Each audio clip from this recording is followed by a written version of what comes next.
Vamos lá, meus irmãos, continuando aqui nosso último dia de aula, 10º dia de aula, lições 1 e 2, segundo bloco e último bloco, porque no terceiro bloco vai ser a prova de vocês. Então a gente não vai precisar gravar, né? E continuando aqui o assunto, eu disse há pouco, eu ia explicar um pouco o motivo pelo qual os protestantes não faziam, num primeiro momento, missões. Entenda, irmão, não é que eles não faziam, eles evangelizavam. Era comum a evangelização entre os nossos irmãos logo depois da reforma. Podem ver que eles vão ganhando povos, vão ganhando cidades, vão ganhando grupos e vão crescendo. Então, não é que eles não evangelizavam,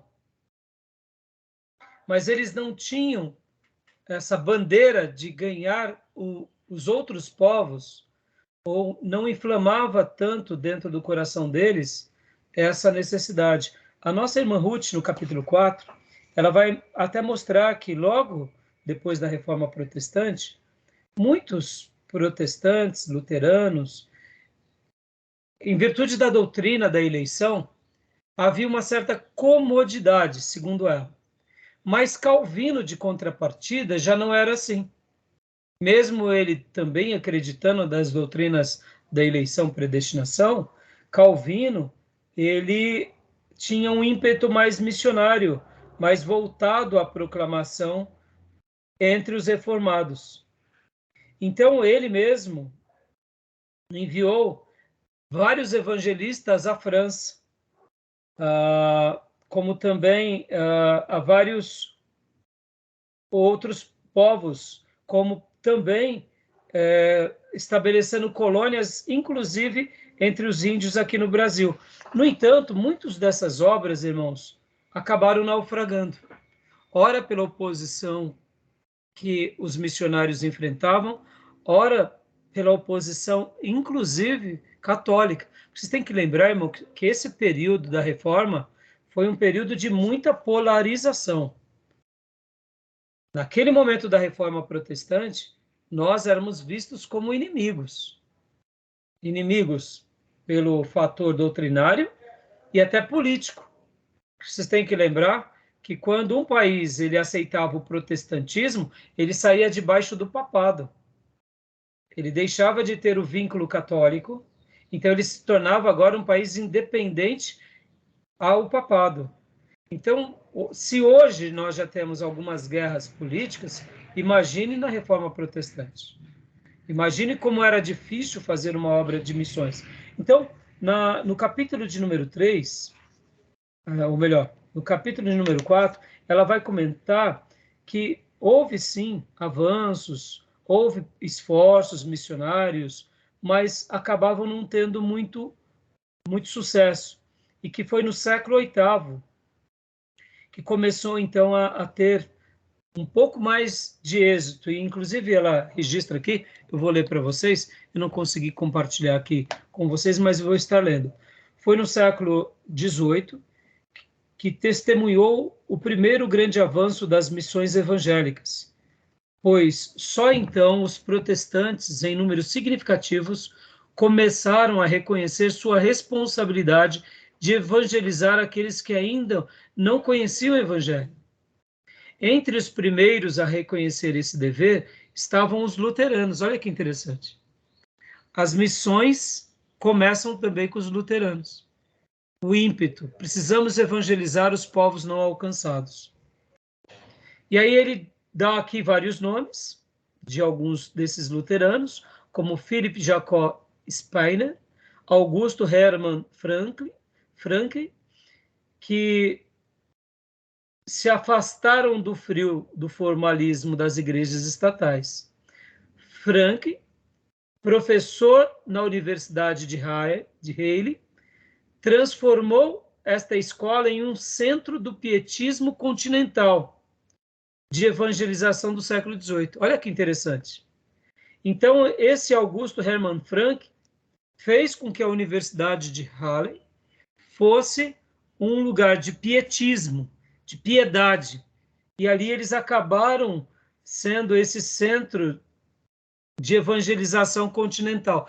Lembram que eu comentei nas primeiras aulas que o evangelismo ele está em missões, mas nem toda missões está dentro, ou melhor, missões, o evangelismo está tanto que hoje nós temos a terminologia, o que é evangelismo e o que é missões.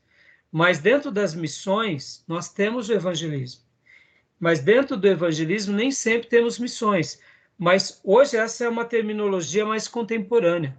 Antigamente, o que importava era o quê? Era proclamar o evangelho. E até, gastando aqui um minuto, podem ver que hoje nós chamamos de missionário ou missionária. E aí eu pergunto para vocês, tem termo no Novo Testamento, ou mesmo no Velho Testamento, que sustenta esse ministério? Vocês já pararam para pensar sobre isso? Tem missionário na Bíblia? Tem evangelista, né? Que talvez se encaixe ali. Evangelista tem, mas missionário não. É, É interessante, né? Para vocês verem que esse termo ele acabou sendo incluído no nosso corpo e assimilamos missionário e missionária e não temos problema com ele. Mas não tem, ele na realidade a gente entende que ele é o evangelista. Ele é o evangelista transcultural, ou ele é o evangelista que faz essa obra. A pessoa mais próxima no Novo Testamento para missionário é o apóstolo, porque a palavra apóstolo é o enviado, uma das traduções. Então, o missionário é aquele que vai a uma missão. É interessante, né, irmãos? Tá bom? Estou falando isso porque nós gostamos muito de trabalhar com base teológica, e é importante saber isso. Não tem o dom de missionário. Por isso que não é errado chamar de pastor evangelista. Não é errado. Mas também o termo em si não é errado, porque a gente entende que é uma obra de evangelização. Tá bom, meus irmãos? Então, aqui, voltando, o Frank fez com que a Universidade de Yale se tornasse esse centro de evangelização continental. E aí, olha só que interessante. A primeira oportunidade... Ah, e sabe como que eles eram chamados, esses irmãos? De entusiastas. Ah, são os irmãos entusiastas, querem ganhar todo mundo. Interessante, né? Parece bobeira, mas olha só. Eles eram vistos como entusiastas. A primeira oportunidade das missões protestantes veio quando o rei Fernando IV da Dinamarca, também pietista, pediu a Haile que missionários evangelizassem o povo em seus domínios de além-mar, especialmente em Tranquebar, ao longo da costa sudoeste da Índia. E aí ele começa a falar aqui que depois que vieram esses homens, e aí começaram então a espalhar mais. E aí foi então crescendo esse movimento e foi criando o corpo. E aí ele fala então que outros grupos de cristãos, entretanto, tornaram-se parte desse início do movimento protestante missionário. Os irmãos morávios, União Fratum, também influenciado pelo pietismo de Halley, uma das maiores igrejas missionárias da história cristã. Estimulados pelo indômito conde Zinzendorf, levou a sério a grande comissão, abrindo caminho para a grande era das missões modernas. Ou seja, aquilo que nós conhecemos na história do cristianismo como missões modernas, quem vai ser o gatilho vai ser os moravianos, com o conde. Mas, na realidade, a origem foi aonde?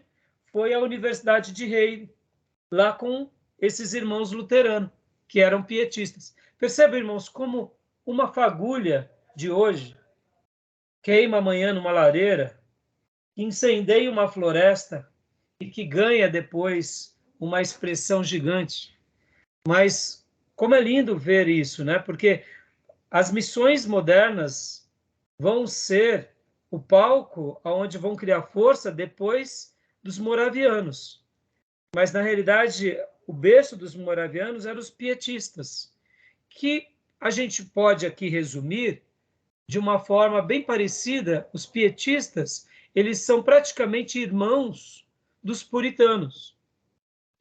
Tanto os puritanos quanto os pietistas, nós vamos trabalhar na matéria de História dos Avivamentos. Aí lá nós vamos falar sobre vários grupos protestantes que fizeram uma obra muito importante de evangelização e de doutrina bíblica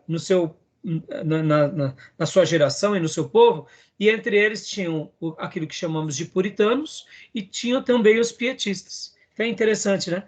E aqui, olha só que interessante. Abrindo o caminho para as missões modernas durante o século XVIII. Apenas os morávios fundaram os pontos missionários nas Ilhas Virgens. Olha só o que os missionários fizeram.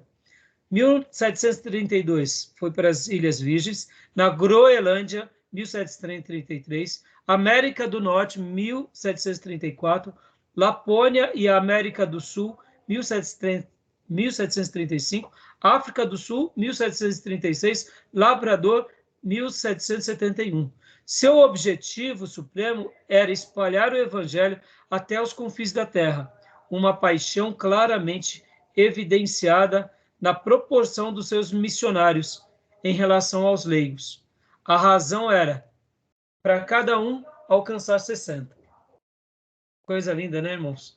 Percebam que tudo começa com um grupo de luterano, eles veem uma necessidade, vai criando força, vem para uma academia teológica que vira um centro de piedade. Percebam, irmãos, não é muito parecido com o Clube dos Santos, com pessoas que se dedicam a uma vida de pureza, de consagração. Isso tudo, quando a gente começa a fazer essa lição de casa, a gente lembra do quê? Daquele texto que nós lemos na última aula, de Atos 13. Enquanto a igreja estava reunida, orando e jejuando, o Espírito Santo disse: separai-me a Barnabé e a Paulo para a obra que vos tenho chamado. E aí, impondo as mãos e orando e jejuando, os enviaram. Percebam que toda essa obra de Deus sempre está ligada a essa piedade, a essa devoção, a esse abandono do mundo, a esse retorno para Deus, a uma insatisfação da religião, a religião estatal, a religião que já está incrustada na sociedade, a religião nominal. Há uma inquietação, há um desejo de fazer com que o evangelho aconteça. E aí, os moravianos nascem. Agora, deixa eu só fazer aqui, eu falei que nós tínhamos 4 grandes períodos das missões mundiais na história. Falei da revelação bíblica, do Antigo Testamento e do Novo. Falei do período da igreja primitiva. Estou falando agora da reforma, estou abrindo agora esse tempo, priorizando o movimento missionário. E o último bloco, que seria esse o momento que a gente está vivendo, que são os finais dos tempos e a nossa participação. Sobre esse último bloco, eu vou só dar uma pincelada bem rápida. Eu queria hoje realmente gastar um tempo maior nesse ponto. Porque os moravianos, irmãos, eles acabaram sendo muito bem-sucedidos na sua obra missionária. Segundo alguns historiadores, eles vão falar que eles eram uma igreja onde eles levavam muito a sério as escrituras. Sabe aquelas frases? O que diz a Bíblia? Então é o que eu vou fazer. Os moravianos se tem assim, dentro de uma característica deles, aquele princípio de obedecer à Bíblia, não digo cegamente, mas de todo o coração em tudo que ela diz. Sabe aquelas expressões? Eu me lembro que um dia eu estava conversando com um grande professor de seminário, e aí eu citei para ele Efésios, que nós, maridos, devemos amar as nossas esposas como Cristo amou a igreja. E ele é um dos pensadores cristãos mais exemplares para mim. Aí ele disse assim, mas aqui é muito complicado. Ele é um teólogo exímio. É difícil da gente fazer isso. Como que a gente vai fazer isso? Como que a gente vai amar a nossa esposa como Jesus amou a igreja? Jesus era perfeito. E ali eu olhei para ele e disse assim, olha, é simplesmente isso. É simplesmente cumprindo, não tem muito o que fazer. A gente não tem muito que filosofar dentro desse mandamento. Ou a gente faz e acredita, ou a gente vai articular racionalmente as possibilidades de fazer ou não fazer. Então, o que eu quero acreditar que os puritanos, parafraseando essa história, né, podem ver que muitas vezes a gente racionaliza algumas coisas. A gente tenta racionalizar algumas coisas. Os nossos irmãos moravianos, eles tinham essa dimensão mais prática de colocar a fé de uma forma bem prática. Deus disse para a gente proclamar, então eu vou proclamar. E é claro que dentro disso, dizem alguns historiadores, que a igreja moraviana, eles foram despertados para a obra missionária, e logo depois que eles foram despertados, eles começaram a orar. E segundo alguns relatos, eles se mantiveram orando de forma ininterrupta durante 100 anos. Dizem alguns historiadores que durante 100 anos eles se mantiveram firmes no propósito, não só de enviar missionários, mas de se manter orando por cada um que tinha ido. Então imaginem, irmãos, a convicção desse povo, a maneira em que eles viviam. E dentro dessas histórias, né, eu sei que, irmãos, muitas coisas, né, a gente aprende de citações, de fontes, né, e conta uma história que é muito emblemática, ainda dos dias em que o conde fazia seminário. E a história é mais ou menos assim. O conde, ele era de uma família nobre, a nossa querida irmã Ruth vai mostrar aqui na página 116 a história dele, né? Inclusive, ela começa dizendo assim, e já eu conto a história para vocês enquanto ele era seminarista. Só vou ler o primeiro parágrafo. Um dos maiores estadistas missionários de todos os tempos é o indivíduo que fez o máximo para avançar a causa das missões protestantes durante o curso do século XVIII, foi o nobre alemão, o conde Nicolau Ludwig von Zinzendorf. Ele introduziu a evangelização ecumênica, fundou a Igreja Morávia e compôs inúmeros hinos, mas, acima de tudo, inaugurou um movimento missionário mundial que preparou caminho para William Carey e o grande século das missões que se seguiria. Todavia, em muitos aspectos, ele não tinha as habilidades de um líder, e o poderoso movimento ao qual devotou sua vida quase entrou em colapso por mais de uma vez em virtude do planejamento ineficiente e das tomadas de decisões equivocadas. E aqui ela vai dar uma síntese muito interessante do ano em que ele nasce. Ele nasce em 1700, e aí vai fazer um breve comentário dele e da sua esposa, e é por isso que eu queria ter lido aqui com vocês, mas para não ficar um monólogo, só vou dar uma síntese aqui. Então, contam que, enquanto ainda o conde estava no seminário, certa ocasião, chegaram vários alunos no dormitório dele e falaram assim: Conde, conde, um milagre aconteceu no pátio. No pátio não, lá no campo aberto, onde as vacas estão. E o conde tinha acabado de acordar, então o que aconteceu? Vieram vários seminaristas e começaram a contar para ele que o milagre estava acontecendo lá no meio do gado. E enquanto eles corriam até o lugar em que estava o gado, o conde ali foi perguntando: o que aconteceu? Venha, conde, você vai ver, você vai ver. E aí chegaram no lugar onde tinha várias vacas e eles disseram assim: uma das vacas está voando. E aí começavam a apontar por uns arbustos e aí o outro falava: lá, ela começou a voar de novo. Ela deu um rasante. E aí começaram, era um grupo de seminaristas. E o conde, onde está? Passou, você não viu? Ela foi para longe, subiu atrás do monte e de repente ela voltou para cá e a vaca estava voando.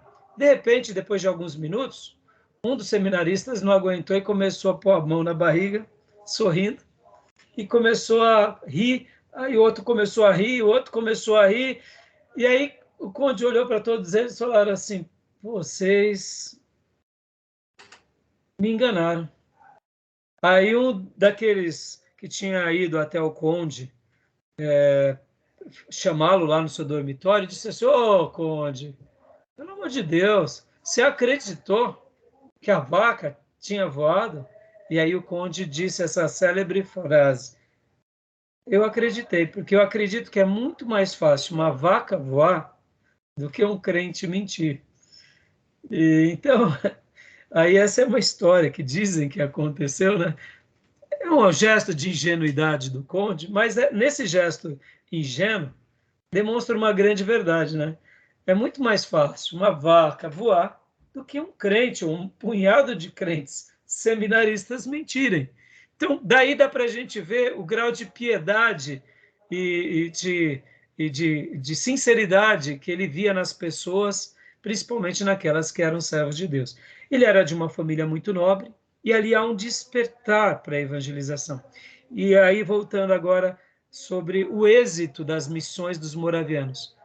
Por que eles tiveram muito êxito? Enquanto os outros grupos de missionários precisavam ser missionários ordenados, sustentados por uma igreja, os missionários moravianos, eles tinham como lema a autossustentação. Ou seja, eles sabiam que estariam indo para o campo e que lá no campo eles providenciariam o seu sustento. Então, a maioria deles eram operários, eram tecelões. Então, eles já iam para o mundo, né, no caso, para o campo, e eles já sabiam que eles não tinham que ficar esperando os recursos chegarem da igreja. Isso foi também um divisor de águas. É claro que isso também trouxe várias dificuldades, porque vocês vão de convir comigo que se um grupo de missionários já sustentado por uma igreja já é difícil, imagina quando você vai com a cara e a coragem. Um outro fator também que facilitou muito era um dos jovens solteiros.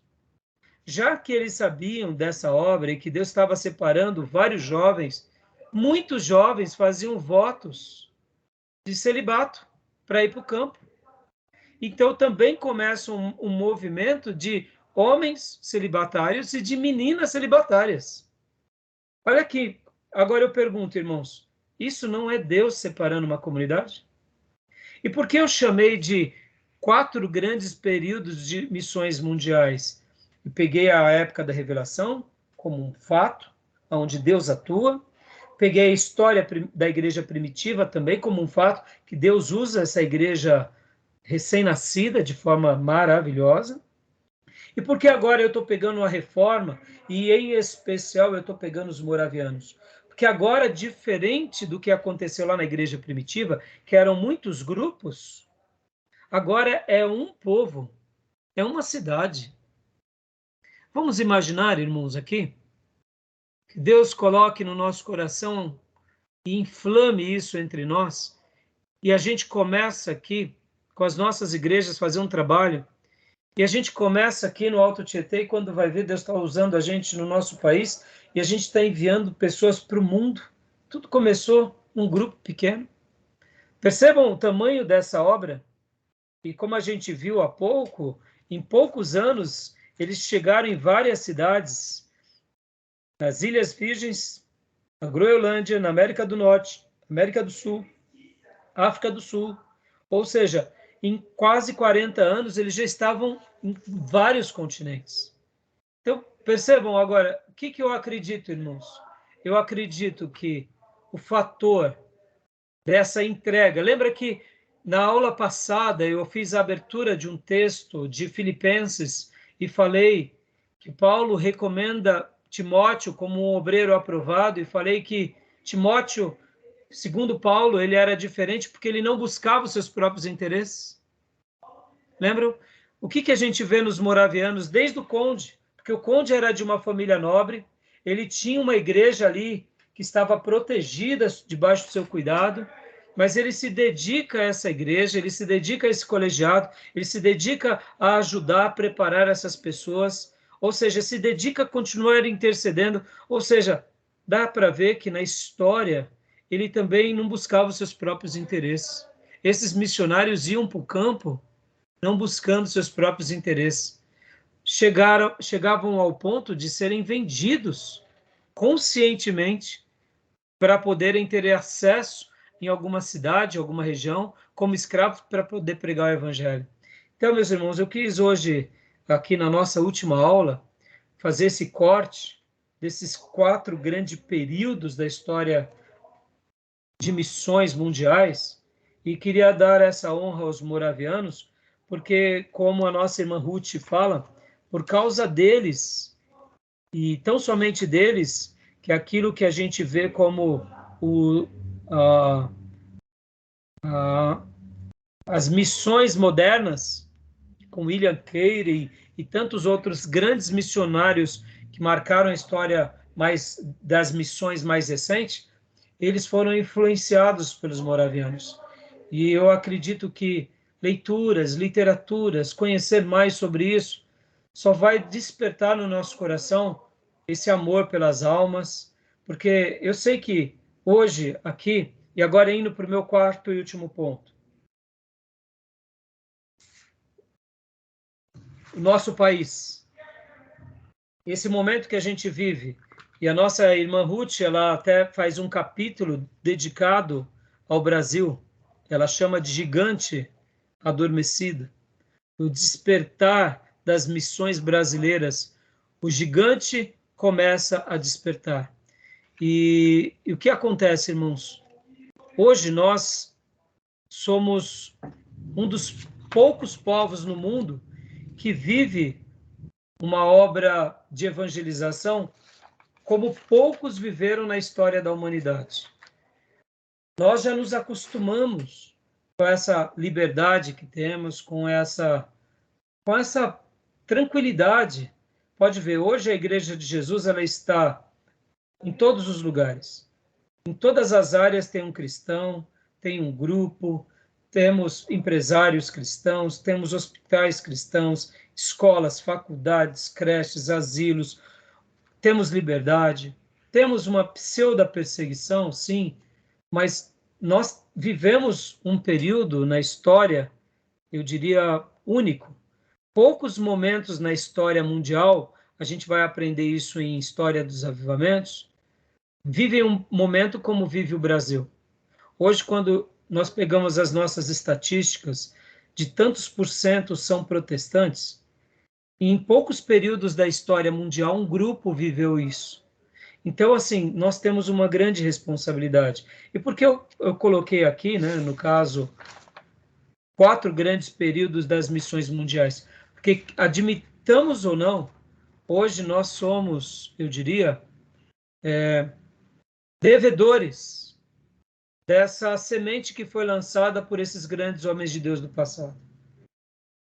E sobre as nossas mãos repousam uma imensa responsabilidade de alcançar os nossos, de evangelizar os nossos próprios cristãos, sim, porque com o fenômeno dos desigrejados, com o fenômeno da igreja emergente, com o fenômeno dos neopentecostais, não se enganem, nós temos que pregar a cristãos.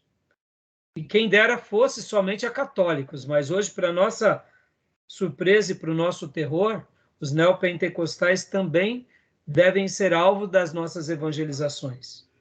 Então, nós temos uma grande responsabilidade. E mesmo sendo um país imenso, quase que continental, e mesmo tendo essa força evangélica tão grande, porque, indiferente desses grupos que eu acabo de citar, ainda assim temos muitos cristãos piedosos, ortodoxos, puritanos, pietistas, reformados, tradicionais, avivados, pentecostais, porque até mesmo os pentecostais hoje já são uma igreja histórica, e a gente, irmãos, tem que também dar aqui, dar o mérito de que, graças a Deus, os nossos irmãos pentecostais chegaram em lugares onde a gente, como histórico e como até avivado, nunca chegou. Alguém já disse que aonde chega a Coca-Cola e os Correios, chega também a Assembleia de Deus.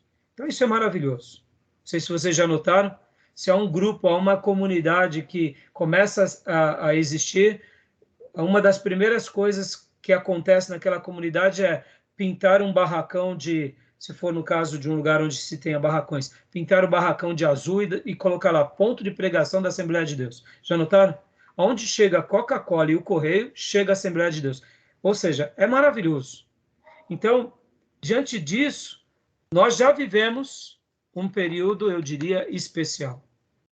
Mesmo com todos os nossos problemas, mesmo com todas as nossas dificuldades, nós já estamos vivendo um período de missões mundiais, ou seja, muito grande, como nação brasileira. Nós temos um dever muito grande, uma responsabilidade muito grande. Então, eu fiz esses cortes aqui com vocês, porque no livro da nossa irmã Ruth, ela vai fazer um capítulo falando sobre esse gigante, e aqui ela vai contar as histórias, os primeiros missionários que chegam, as convenções que vêm, as obras que são feitas, as igrejas que são estabelecidas, as primeiras igrejas, as primeiras convenções. E aí ela conclui essa obra mostrando, e cita inclusive a missionária Rosalie Appeble, que foi aquela missionária que ganhou o pastor Ernesto Nini, ou melhor, não só ganhou o pastor Ernesto Nini, mas orava para que o pastor Ernesto Nini fosse batizado no Espírito Santo. Então, quando eu falo ganhou, ganhou nessa dimensão. O pastor Ernesto Nini, com o Rego do Nascimento, são fruto da missionária Rosalie Appeble, que era uma cristã exemplar. Então, ela vai fazer aqui um apanhado muito interessante, contando um pedacinho da história desse gigante adormecido. É claro, irmãos, que não dá para a gente, em um capítulo, resumir, mas ou seja, o Brasil já fez história. A igreja brasileira já fez história. Nós estamos inseridos nessa história. E nós temos um grande dever nessa história. Então, eu acredito que, se eu não estiver errado, irmãos, mesmo com todas as nossas deficiências como povo brasileiro e como igreja brasileira, se o Senhor estiver para voltar nas próximas décadas, nós seremos participantes desse projeto. E de que forma nós iremos participar desse projeto da última grande colheita no mundo? Então, eu penso que, diferente de muitos povos, que serão os povos que alcançaremos, o Brasil será o povo que irá alcançar, que irá ganhar. Porque quando você pega apenas aqui na América Latina, estatisticamente, a quantidade de cristãos e protestantes em cada nação da América do Sul, irmãos, é muito pequena. Se a gente for olhar, por exemplo, países da América Central e até mesmo o México, que é a América do Norte, estatisticamente, o índice de cristãos são mínimo. Não passa ali da casa de 1, 2, 5%, quando muito, 10%. Só para vocês terem uma ideia, irmãos, o protestantismo no Chile, ele é tão mal visto, porque toda a ditadura que teve no Chile, quem apoiou a ditadura no Chile foram quem? Os pastores, a igreja protestante. Então, lá no Chile, por exemplo, os protestantes são muito mal vistos. Há um ranço no meio do povo chileno com relação ao protestantismo, porque a ditadura que o Chile viveu foi apoiada pelos pastores. Então, pensem, irmãos, olha que interessante, até nos países onde poderia ser diferente, as coisas não foram tão glamurosas, né? Porque aqui no nosso país, a ditadura, nós como protestantes, tivemos assim, não nos envolvemos diretamente, mas no Chile foi diferente. Então, as igrejas no Chile, protestante, elas têm esse estigma. Você vê, e quando você vai para o Uruguai, quando você vai para o próprio Paraguai, o número de protestantes não são tão grandes. Então, hoje, nós, com toda a deficiência, com todas as nossas limitações, eu particularmente acredito que, se o Senhor derramar um grande avivamento na terra, uma das nações que ele vai usar muito será o povo brasileiro. É o que eu acredito, é o que eu espero, irmãos. Assim como Deus usou o povo da Coreia do Sul, assim como Deus usou no passado a própria Alemanha, com os reformadores, eu quero acreditar que nós, brasileiros, seremos determinantes no papel da grande colheita nos últimos tempos. Então, eu fiz essa citação, né, desses 4 grandes períodos das missões mundiais e nos coloco aqui como partes determinantes nesse contexto. E enquanto não chega esse grande avivamento, porque nós vamos estudar nas histórias dos avivamentos, segundo alguns pastores e teólogos, o Brasil já passou por um avivamento. Outros vão dizer que a gente já teve focos de avivamentos. Outros vão dizer que nós não tivemos um grande avivamento. Só que vocês têm que lembrar, irmãos, que o nosso país não é, por exemplo, uma Polônia, nem uma Alemanha dos dias de Lutero. Nosso país é o quê? É um continente. Então, quando nós pegamos cidades, por exemplo, tem cidades no Brasil que 90% da população são protestantes e piedosos, praticantes. Então, quer dizer, então nós não podemos dizer que não houve ou que não aconteceu. Na minha opinião, o Brasil já passou por focos de avivamentos regionais poderosos em denominações, mas como nação ainda não, na minha opinião. Como nação não, mas como denominações, como cidades, como grupos, é o que eu penso. Então, o que eu gostaria de dizer, para a gente encerrar?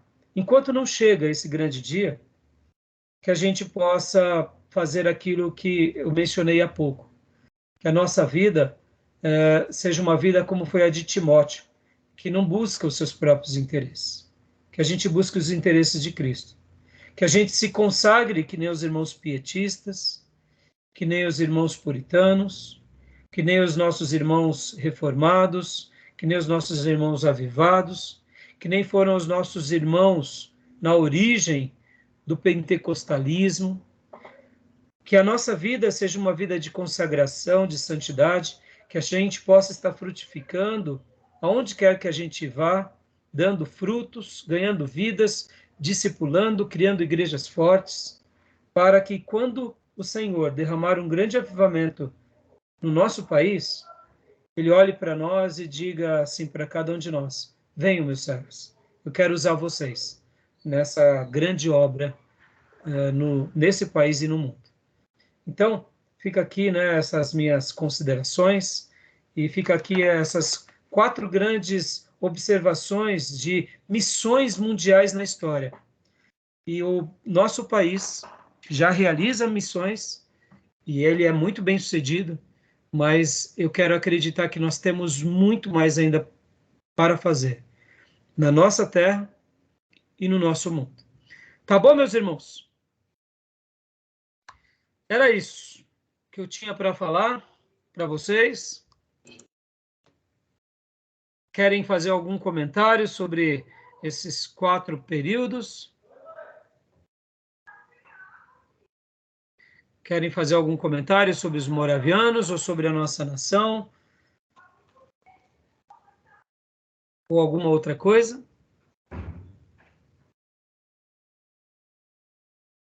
Não? O Júnior tá falando, é que não tá sem som. Ah, tá sem som, Júnior.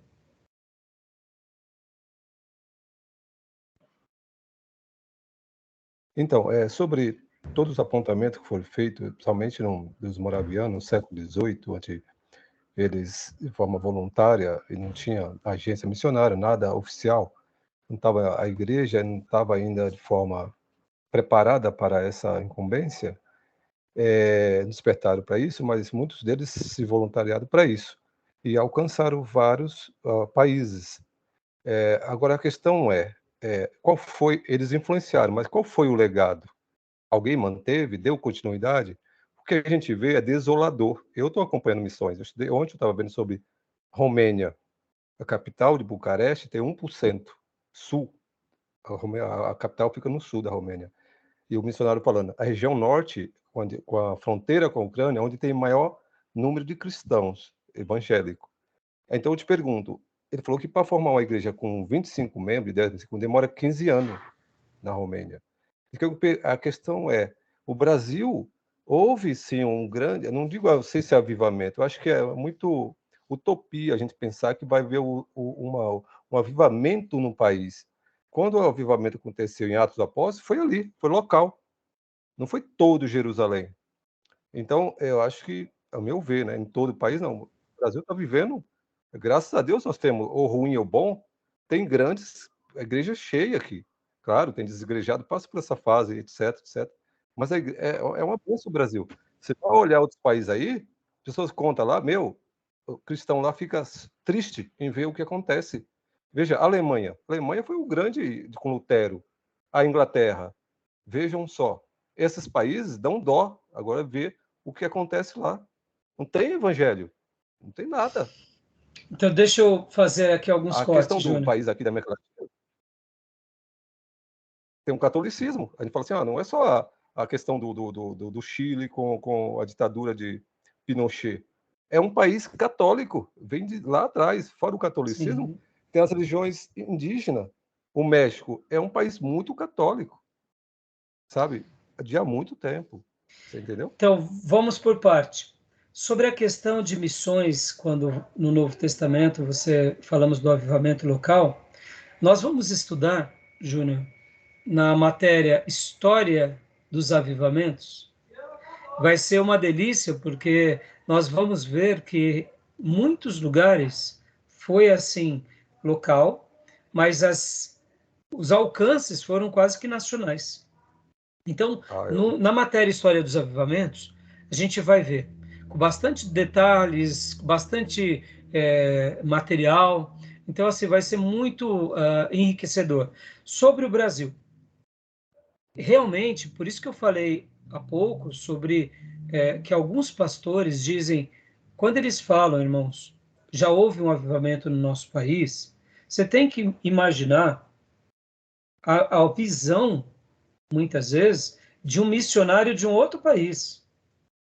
Você tem que pegar, por exemplo, vamos imaginar, o que aconteceu no nosso país em 100 anos, em muitos outros países não aconteceu nem em 200 anos.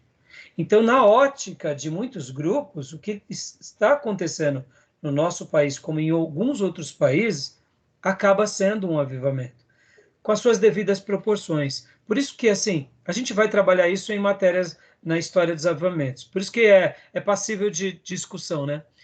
Então, assim... a questão seria instantânea, né? E não uma questão de a longo prazo. Eu falando a questão de forma de imediata. Por exemplo, o avivamento, aquela cidade foi tomada por Deus. É que quando a gente for estudar o avivamento, Júnior, a gente vai ver que o avivamento ele está muito mais ligado a uma coisa que vem e se mantém durante um período longo.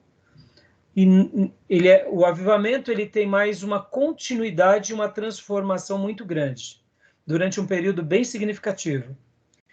Um movimento ele pode ser pontual. Uma cruzada do Billy Graham é pontual, foi uma bênção. Então a gente vai ser muito legal na aula História dos Avivamentos, por isso a gente vai fazer cortes. Sei. Nós vamos ver o que é um avivamento, o que é um movimento. Então vai ser muito interessante então, mas isso. Jerusalém foi o quê? Não foi um avivamento? Ali foi um avivamento. Mas foi todo Israel? Então, quando a gente faz aquela leitura do dia de Pentecostes, naquele dia foi 3.000, não foi? Foi. Passado alguns meses ou anos, já estavam por volta de 5.000. E quando a gente vê que mesmo com toda a perseguição, nada detinha eles. Então, a maneira em que foi o dia de Pentecostes e o crescimento da igreja primitiva, a igreja apostólica, a gente tem que lembrar que ali era a igreja apostólica, mas foi um período de avivamento. Então, foi nacional, com projeções até praticamente mundial. Entendeu? Eu entendo diferente. Eu não acho que foi nacional, não. Então, mas aí a gente vai ver depois na história dos avivamentos. Agora, voltando sobre a primeira fala sua, quando você falou sobre os moravianos. E aí? Eles foram, mas aí, o que geraram? E a continuidade? Então, segundo muitos materiais, por isso que é muito interessante, irmãos, a gente está estudando, a gente está lendo sobre esse tema, e por isso que eu quis hoje deixar essa, essa centelha no coração de vocês sobre os moravianos, porque realmente esse período em que eles atuaram como missionários, é natural que muitos morreram, muitos tentaram ganhar os povos, tiveram muitas dificuldades, depois de anos ganharam os primeiros grupos. Como todo trabalho de evangelismo e de missões, sempre foi muito difícil frutificar mesmo, verdadeiras conversões. Eles tiveram muitas dificuldades. Então, essa ideia alviscerada de que foram para lá, para a África, e já ganharam multidões, não, não, não. Alguns grupos tiveram mais êxito, outros não, mas aonde eles foram e a maneira em que eles chegaram, a gente vai ver, assim, por algumas literaturas, Júnior, que eles deixaram, sim, igrejas estabelecidas, deixaram grupos, se mantiveram. Sim, eu Quando entendo, não, mas é a quando não, continuidade. Porque então, se você. quando não formaram grupos deles, eles fizeram parcerias com outras igrejas, ou seja, a influência deles, direta e indireta, foi Ué, grande. sim, mas eu Foi digo grande. legado, porque a igreja da Dinamarca, luterana lá, ela tem um patrimônio histórico só. Só a igreja, só a beleza. Tombada é problema Então, histórico, mas cadê aquela continuidade? O país. Então, aí, você vê, Júnior, como não é É, fácil. Por isso que, assim, quando a gente faz essas críticas, lembro que numa das nossas primeiras aulas aqui, quando nós falamos, inclusive, sobre a igreja de Éfeso na Turquia, eu falei assim, irmãos, hoje lá na Turquia só tem muçulmano. O que tem de cristão? É muito fácil a gente olhar para trás e fazer um julgamento da onde eles erraram. Uma coisa é fato, nós entendemos que eles erraram. Como que foi o erro? De que forma foi o erro? Foi o erro em que momento? Foi o erro daquela igreja que virou política, daqueles irmãos que viraram nominais, da maneira em que eles passaram o bastão para a próxima geração? Aonde foi a quebra? não dá para saber. Então, Júnior, você vê como que quando a gente fala sobre o reino de Deus, nós estamos aqui segurando uma tocha e nós temos, por isso que eu acabei de falar sobre o Brasil. Indiferente do contexto em que nós estamos vivendo, nós temos uma grande responsabilidade como cristãos, protestantes, ortodoxos, reformados, puritanos, pietistas, seja como você quiser chamar, bíblicos. A gente tem uma grande responsabilidade com a nossa geração, com a nossa igreja e passar esse bastão para as próximas gerações. Porque olha só, a Ruth faz aqui um comentário que se esse princípio do Conde Zinzendorf e esse princípio desses missionários fossem perpetuados como um legado, muitos empresários continuariam sendo missionários aonde eles vão montar suas empresas.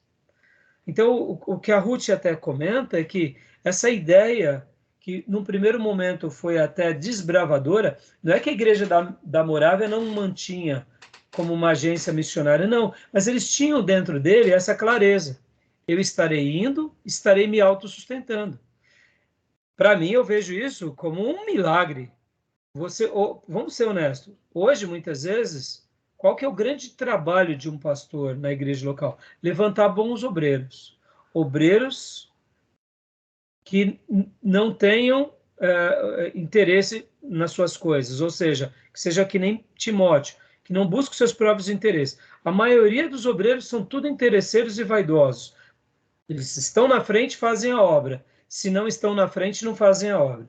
Se eles são liderança, eles dizimam. Se não são liderança, dizimam. Aí depois querem colocar na igreja um desafio missionário e de evangelismo. Mas nem dizimar esses obreiros dizima.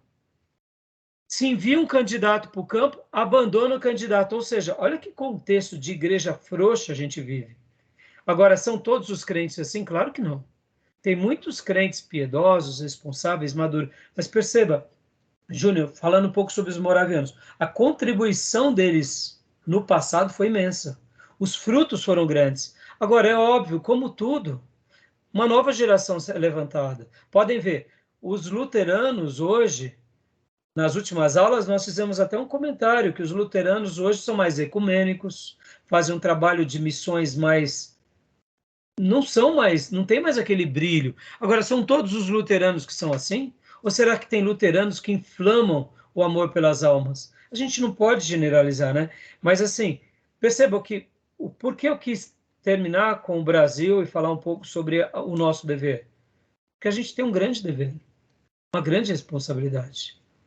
Diante de nós está uma responsabilidade imensa, porque indiferente dessa igreja neopentecostal que está diante de nós, dessa igreja pentecostal que já mudou o formato, podem ver que os nossos irmãos pentecostais do passado são diferentes dos pentecostais de hoje.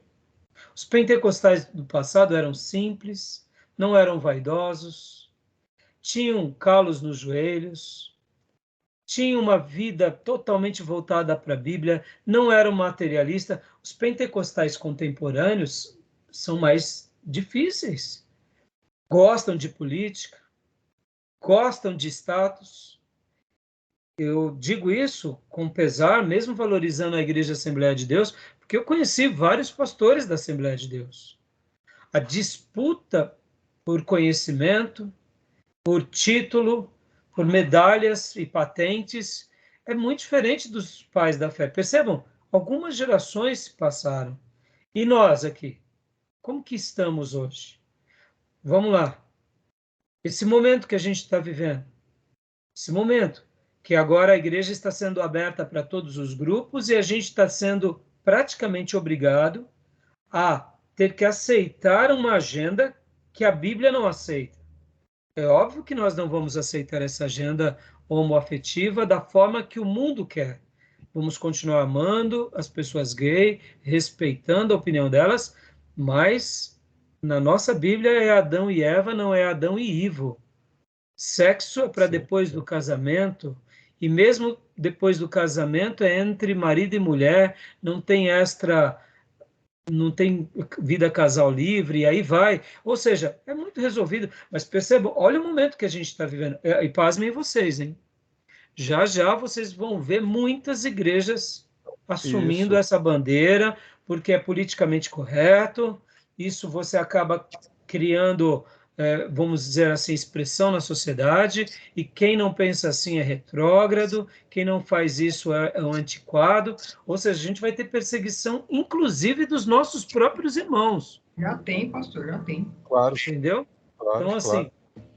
agora eu digo, sabe, Júlio, você vê, agora só para eu concluir essa linha de raciocínio, irmãos, olha o dever que a gente está hoje. Será que a Igreja de Jesus vai prevalecer no futuro diante desse quadro? Fazemos essa pergunta. Eu respondo, vai. Porque a Igreja de Jesus, ela sempre foi triunfante. A verdadeira Igreja de Jesus sempre.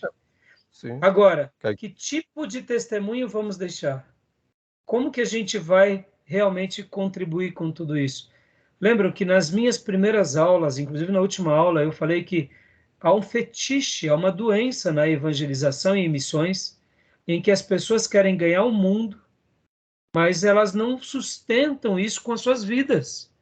Muitos missionários que vão ao campo, ou evangelistas, ou pessoas dentro das nossas igrejas que querem fazer evangelismo, seja por teatro, seja por música, seja por coreografia, ou seja mesmo de porta em porta, são pessoas vaidosas que eu não sei por que razão se enveredam nessa causa, ou porque precisam de autoafirmação, ou porque precisam fazer para Deus, não sei, mas são pessoas que não têm vida cristã autêntica. Por isso que pregar numa praça, por isso que pregar para uma pessoa desconhecida acaba sendo um pouco furtivo, que a pessoa não convive com essa pessoa que você alcançou. Porque no momento que você convive, o que vai prevalecer é o testemunho. Então, olha que momento a gente está vivendo de tensão. E diante disso, a gente vai separando uma coisa da outra, e a gente vai vendo crentes piedosos. Então, eu digo, sem medo de errar, a Igreja de Jesus sempre vai prevalecer, mesmo no mundo caído, no mundo corrompido, e é por isso que a gente olha para frente, e quem pega o arado e só tem que olhar para frente, não pode olhar nem para o lado nem para trás, né? Mas os seus argumentos foram Foram bons, Júnior, porque são dúvidas. Irmãos, sabe qual que é um dos grandes perigos nossos como seminaristas? A gente fica cínico. E sabe qual que é uma das coisas mais terríveis para o pastor local? Que a gente acaba sendo um pastor cínico. É verdade. Porque a gente desacredita das pessoas. Que É verdade. Porque muitas vezes tem pessoas que convivem com você e essas pessoas depois elas aprontam, e aí a gente chega a um ponto de cinismo, de não acreditar na transformação genuína do evangelho, e aí a gente fica vivendo uma vida politicamente correta. E eu digo, irmãos, não permita cair nesse engodo, porque é possível sim a gente ver novos convertidos, novos, nascidos de novo, regeneração, fruto de Deus, fruto de santidade. É possível a gente ter uma comunidade de amor, uma comunidade de santidade. É possível. Vocês podem ver que hoje, irmãos, uma pessoa que começa a pregar um pouquinho melhor, ele vira pastor na igreja. Não tem nada a ver. Aquele irmão só é consagrado. O consagrado vira pastor. A igreja tá nivelada de uma forma tão medíocre que o irmão que é consagrado vira pastor. Não, ele é só consagrado. Ele é um crente consagrado. Só virar pastor. Que expulsou um demônio. Isso daí deveria ser comum. Então, eu sei que a gente tem esse lado, mas a gente tem o outro lado, que é dos crentes piedosos. E a gente tem que estar do lado de gente boa, gente piedoso, gente que tem esperança, gente que nos inspira. Alguém já disse que quem anda com manco fica mancando. Né? Sabe, você manca meio que por compaixão. A gente não tem que andar com quem manca, a gente tem que ser seletivo com as pessoas que são as nossas referências. Nós precisamos ser criteriosos nos nossos grupos, precisamos ser maduros, mas precisamos ter fé, porque, irmãos, não é por causa que alguns nos traíram ou que outros pecaram que o Espírito Santo não está trabalhando. Lembrem-se, ele é o grande líder da igreja e ele continua trabalhando, né? Então ele vai continuar nos ajudando. Certo, Júnior? Quer falar mais alguma coisa, meu irmão? Pode falar, os seus apontamentos foram bons, Júnior. Não se sinta constrangido, não, né, irmãos? Eu digo, Júnior, você é crente há muito tempo, eu como pastor, Júnior, deixa eu abrir meu coração aqui, irmãos. Uma das coisas que eu mais me escandalizei no meio pastoral, e olha, irmãos, eu tenho pastores amigos próximos, sou muito seletivo com os pastores, foi ver pastores políticos. Vou dar só um detalhe para vocês. Eu me lembro que, certa ocasião, eu estava num grupo de pastores e ali um dos pastores me chamou para fazer uma participação num certo evento. E eu até fazia pouco tempo que eu estava no pastorado, eu falei, não, claro, pastor, eu participo, sim. Quando que será? Será daqui a 3 meses? Eu falei, tá bom, vou me preparar então. 1 mês e meio antes, eu recebo uma carta e aquele programa pelo qual eu tinha sido convidado, tinha uma outra pessoa no meu lugar. Poxa, eu falei assim, não, o pastor deve ter esquecido, né? E ali eu cheguei no pastor e falei, pastor, o senhor tinha me falado para eu fazer essa participação, né? Lembra, 3 meses atrás? Eu falei, eu te chamei, mas eu notei, eu recebi aqui o programa, eu estou vendo que é o fulano que vai fazer. Você não foi na última reunião, eu te tirei. Eu falei, tá. Então tá bom. Não tem problema. Pensei comigo. Aí o que que acontece? Já dou a palavra, tá, irmãos? Eu fiquei assim olhando, falei, não, é o critério dele, né? Mas eu acredito que entre o critério dele e as palavras de Jesus, eu fico com as palavras de Jesus. Seja o vosso dizer, sim, sim, ou não, não. Não questionei, não me aborreci. E aí eu comecei a notar que esse pastor, ele gostava do que eu fazia, ele gostava da minha tarefa e ele me via como uma matéria-prima boa, um trabalhador bom. Mas quando eu não respondi à altura, porque naqueles dias ainda estava na bolsa, então alguns momentos da minha agenda eu não conseguia atender em virtude do meu trabalho, ele me descartava, porque, tipo assim, ele precisava de mão de obra barata, entendeu, irmãos? Isso ficou muito evidente. E eu comecei a conhecê-lo mais de perto e falei, eureka, notei. Logo, me afastei. Falei, não, ele não serve para caminhar comigo. Porque, irmãos, eu não quero ter pastores do meu lado que eu use eles. Eu não posso ter essa perspectiva utilitarista com o pastorado. Eu tenho que ser bênção ao pastorado. Então, irmãos, e logo depois tivemos outras situações e eu notei como ele era político. E como ele vinha sempre com interesse, ou seja, eu era alguém que podia viabilizar muitas coisas para ele. E olha, irmãos, lamento, mas como isso é vexatório no meio pastoral e nojento. Meus irmãos, o pastorado não é sobre isso. Então percebam. Agora, porque eu notei num colega ou em outro colega ou tal, todos os pastores são políticos? Não. Tem muitos pastores que não são políticos. Tem muitos pastores que são como Timóteo, não buscam seus próprios interesses, buscam o reino. Então, irmãos, a gente só tem que saber identificar. Identificamos, traz para perto.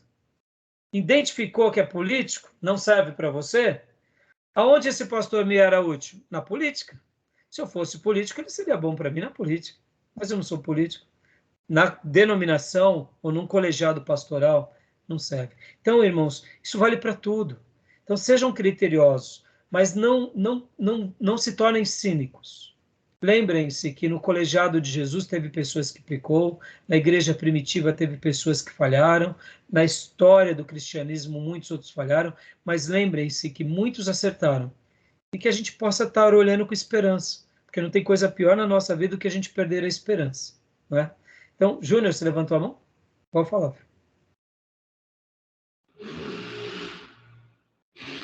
Não, acho que foi um acidente aqui, mas queria Tá. dizer que teve a contribuição daqueles irmãos lá, mas eu assim, não teve continuidade. O legado que eu falo é a continuidade que nós temos hoje na Europa. É sombrio que a Europa passa. Agora, a própria Inglaterra, que foi o berço de teólogo, de evangelizar, mandar a América, a própria Estados Unidos foi evangelizado, né, a própria Nova Inglaterra, com muitos, né, o próprio Titanic, quando ia para os Estados Unidos, era muito cristão ali, o próprio navio. O Mayflower, quando foi também para Nova Inglaterra, Estados Unidos, também era muito. Os Estados Unidos teve uma contribuição muito grande dos ingleses para ser alcançado e o evangelho chegar ali, entendeu? O que eu falo é isso, que hoje você vê na Dinamarca tem uma igreja lá luterana, mas Não, eu tem. entendo, Júnior. É que assim, esse é um assunto, Júnior, sobre a continuidade, sobre o legado, que está além da gente. Por exemplo, Júnior, eu sei que nós queríamos que tivesse um legado. O que seria mais lógico? O legado moraviano ainda se perpetuar nesses lugares. Mas olha o Brasil.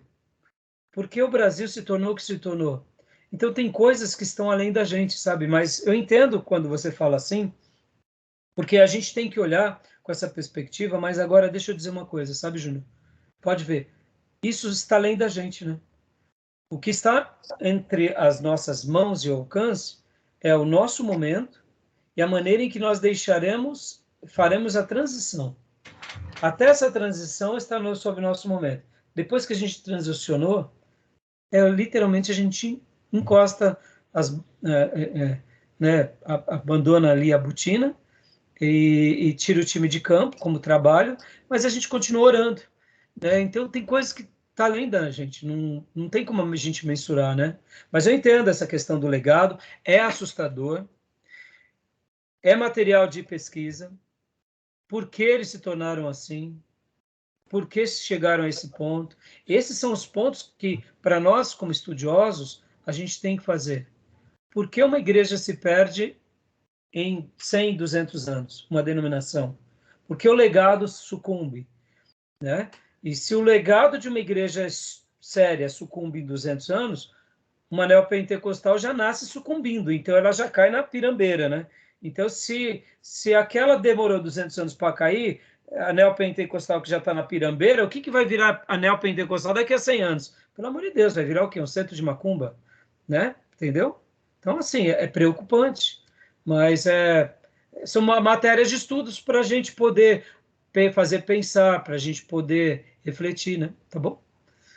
Mais alguém quer comentar alguma coisa? Irmã Maísa, Pastor Johnny? Não? Tranquilo? Eu ia falar que, de repente, às vezes, é que eu não conheço a história, então não sei, né? Mas pode ser que seja também o que aconteceu com o irmão que falou aí agora, né? O irmão Júnior, que o ID depende da gente, né? Mas o discipulado, às vezes, é feito por outras pessoas, né? Então, pode ser que esses moravianos, né, podem ter feito o trabalho deles, que foi expandido, e a gente não tem nem conhecimento, né? Uma das coisas, Maísa e Júnior, assim, só para não ficarem assim muito até atônito, né? Uma das coisas é a acomodação da religião. Uhum. É aquela religião nominal. Uma das coisas, pode ver, quando nós somos novos convertidos, nós somos muito devotados. E ao passar dos anos, nós vamos perdendo aquela intensidade, aquela militância. Por isso que texto bíblico, o Senhor chamando a igreja de Éfeso, disse: volta ao primeiro amor e lembra-te de onde caíste. Porque não importa o que fez com que a sua intensidade diminuísse. Se diminuiu, é uma queda, porque não era para ser assim. Mas essa é uma verdade. Muitas igrejas, muitos povos, depois eles entram naquilo que é a acomodação da fé. A fé nominal. Está tudo bem, eu prosperei, eu era pobre, agora eu prosperei, eu sofria, não sofro mais, eu era escravo, não sou mais. E aí as novas gerações vão crescendo diante dessa bonança. E elas já não dão o mesmo valor que os pais davam. Então, assim, tem vários motivos. Mas, assim, secularização, né? Secularização, o conhecimento, a prosperidade. Bem-estar social. Bem-estar, exatamente. Bem-estar Então, assim, ou mesmo, muitas vezes, o prazer mesmo, a questão da cultura. A cultura ela é egoísta, ela é pervertida, e o povo começa... E eu me lembro de um pastor que dizia assim, que muitos irmãos das nossas igrejas só estão esperando nós, pastores, autenticarmos um tipo de pecado para eles fazerem. E é assim. A Revolução Industrial também teve essa transformação. Sim. O apego, a mudança que teve na sociedade, tanto da Europa. As guerras também, Primeira e Segunda Guerra Mundial. Eu te pergunto, um fenômeno interessante, a Coreia do Sul. Fala do Brasil, mas a Coreia do Sul também. É uma parcela muito grande de cristão, de evangélico na Coreia do Sul. Pode ver que o que acontece aqui no Brasil é algo que aconteceu lá numa projeção bem significativa. A maior igreja da Coreia do Sul era os presbiterianos, não era nem a igreja do Dae Young-soo. A maior igreja local era aquela do pastor Po Young-soo, que depois mudou o nome para Davi Young-soo. Era a igreja local. Mas como denominação, os maiores missionários lá na Coreia do Sul são os presbiterianos, irmão. Irmão, a igreja presbiteriana lá na Coreia é muito militante. Então, você vê, é um fenômeno também muito atípico.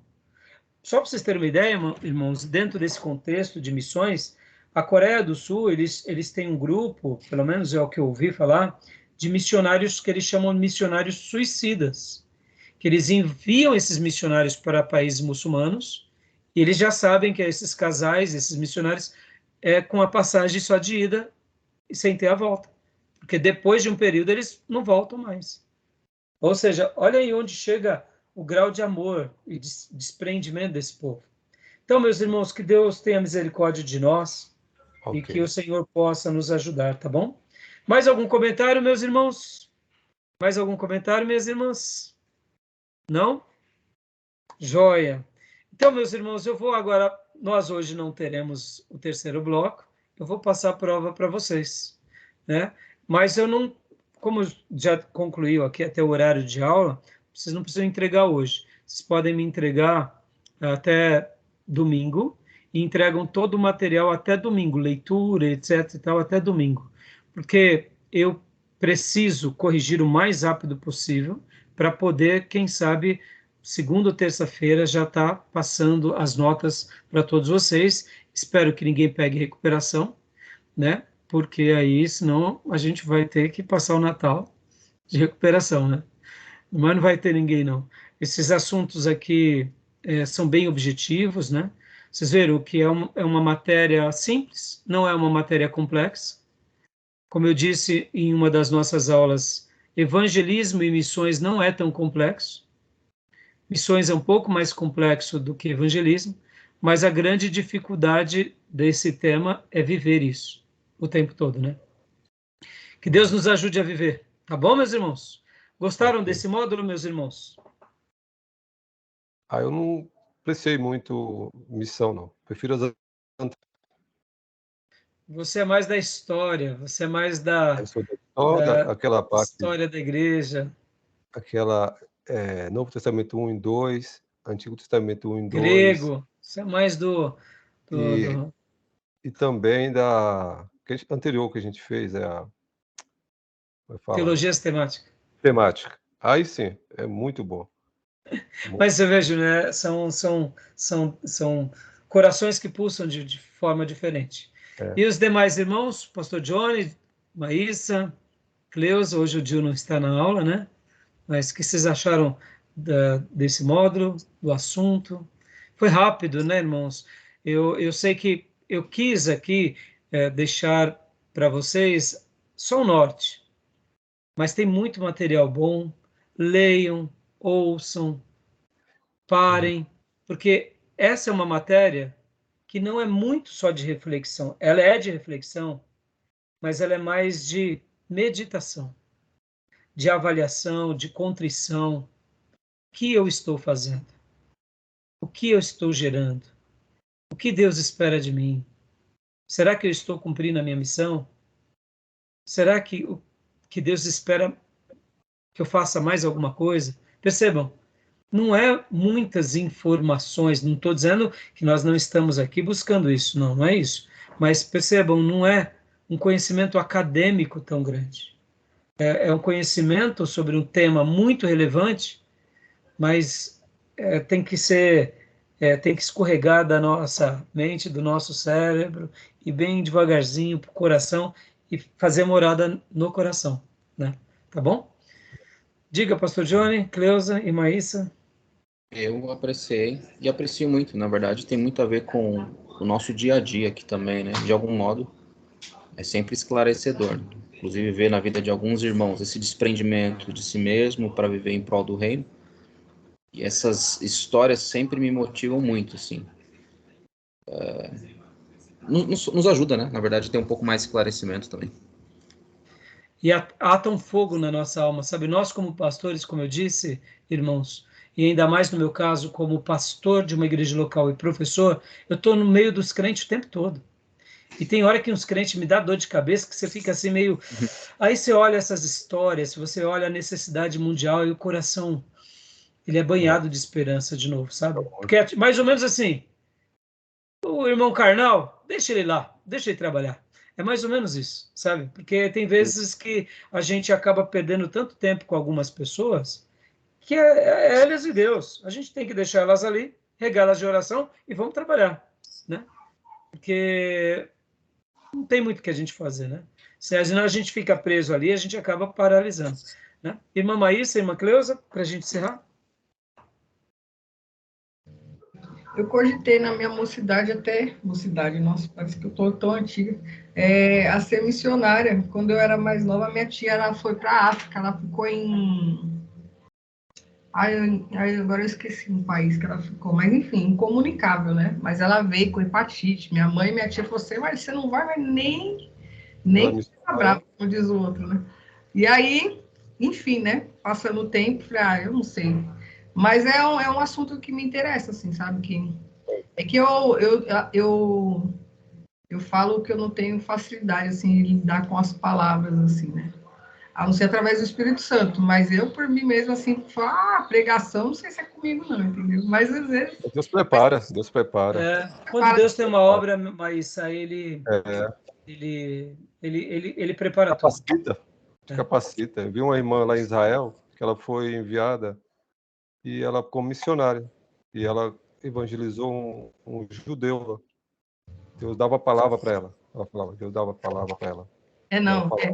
através do Espírito Santo já flui bastante, assim, né? Mas, enfim, é só assim mesmo, né? Mas eu não sei, eu não sei se eu ainda penso assim, dessa forma, mas alguma coisa que eu, assim, que eu faria, que eu acho importante de fazer, que eu acho...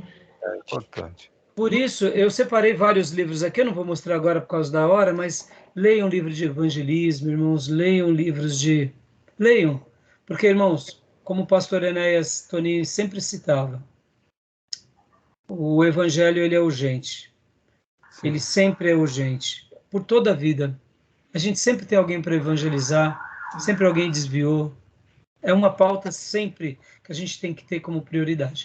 Diga, irmã Cleusa, para a gente encerrar. Não, eu também não. Eu vejo que é importante, né? É muito importante. Vejo também o quanto a gente está parado e que não fez nada.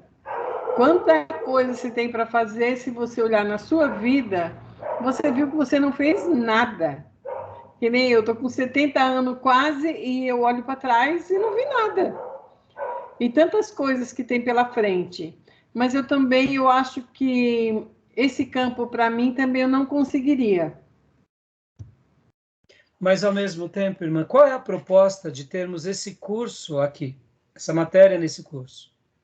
É preparar o coração nosso para que a gente enxergue o que Deus enxerga. As almas precisam de salvação.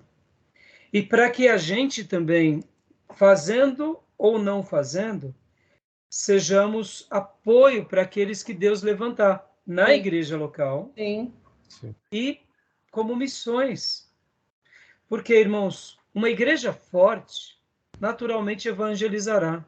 Então, quanto mais eu for um cristão piedoso, militante na minha igreja local, eu vou apoiar o pastor, eu vou apoiar os ministérios, porque eu sei que a gente vai ganhar mais pessoas. Por exemplo, irmão, a Cracolândia hoje, quem vai curar a Cracolândia não é o Estado, é Jesus. Quem vai curar o narcotráfico no nosso país, as facções criminosas, as milícias, quem vai curar e salvar os nossos políticos corruptos, os empresários corruptos, é o Evangelho. Ou seja, Deus usando a nossa vida, usando a nossa igreja, usando os nossos ministros.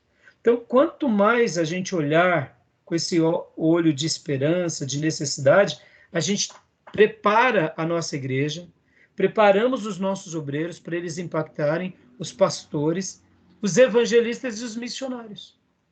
E se Deus amanhã levantar 10 jovens da nossa igreja, a gente vê que realmente é vocacionado, o Espírito Santo está confirmando, são pessoas dedicadas, aprovadas, a gente vai fazer de tudo para enviar esses homens e mulheres, sustentá-los.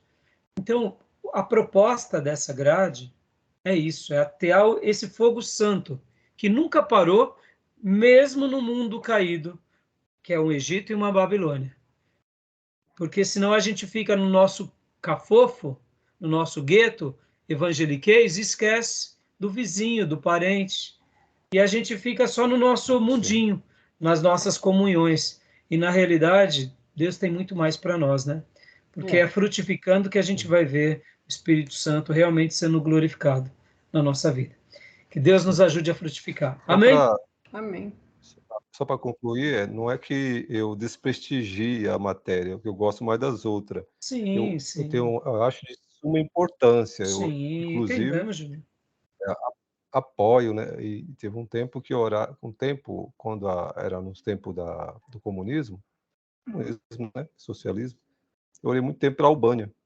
Então. E a Albânia hoje tem evangelho lá, graças a Deus, tanto trabalho. Você vê? E sabe, Júnior, se prepara, porque é desses camaradas que não liga muito que Deus separa. Eu orei muito para a Albânia, você não só acredita. Você Né, acredita? pastor? Eu fui para onde? Igual a Maísa falou, eu fui para o Vale da Benção. Então.